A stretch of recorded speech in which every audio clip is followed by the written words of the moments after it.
اگر کوئی آپ سے کہے کہ اللہ ایسا پتھر بنا سکتا ہے جسے وہ خود اٹھا نہ سکے، اگر آپ کہیں ہاں بنا سکتا ہے تو پھر وہ اسے اٹھا نہیں سکے گا۔ اگر آپ کہیں نہیں بنا سکتا تو پھر خدا قادر مطلق کیسے؟ کیونکہ وہ ایسا پتھر بنانے پر قادر نہیں، پھر بھی خدا کمزور۔ اب سوال یہ ہے کہ کیا ایسا سوال خدا کی قدرت کو چیلنج کرتا ہے؟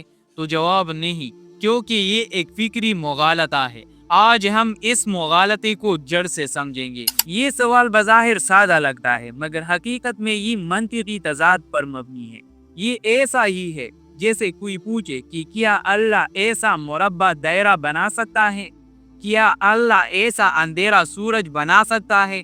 یہ سب الفاظ کی کھیل ہے، حقیقت میں کچھ نہیں۔ اسلامی عقیدہ یہ ہے کہ اللہ ہر اس چیز پر قادر ہے جو ممکن ہو۔ منطقی طور پر ناممکن چیزیں چیز ہی نہیں ہوتی۔ مثال کے طور پر ایسا پتھر جسے خدا نہ اٹھا سکے، یہ دو تضاد باتوں کو جوڑ رہا ہے۔ خدا قادر مطلق ہے، مگر ایک ایسی چیز موجود ہو جو اس کی قدرت کو محدود کرے۔ یہ ایسا ہی ہے جیسے کہنا ایک لامحدود محدود ہو جائے، یہ جملہ خود ہی ٹوٹ جاتا ہے۔ یہ سوال اللہ کی قدرت پر نہیں بلکہ ہماری زبان اور منطق کی کمزوری ہے، کیونکہ قدرت کاملہ کا مطلب یہ نہیں کہ اللہ ظلم کرے، جھوٹ بولے، عاجز ہو جائے، خود کو محدود کرے، کیونکہ یہ سب کمال کے خلاف ہوتا ہے۔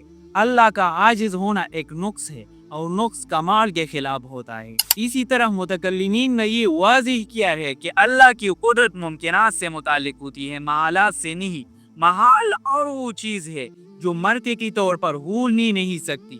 اللہ کا عاجز ہونا محال ہے کیونکہ وہ واجب الوجود ہے۔ مختصر یہ کہ اللہ ہر ممکن چیز پر قادر ہے اور منطقی تضاد چیز ہی نہیں ہوتی، تو سوال خود ہی غلط۔ یہ نہیں ہے جیسے کمپیوٹر سے پوچھا جائے 2+2 کیوں نہیں کرتے۔ یہ طاقت کا مسئلہ نہیں، منطق کا مسئلہ ہے۔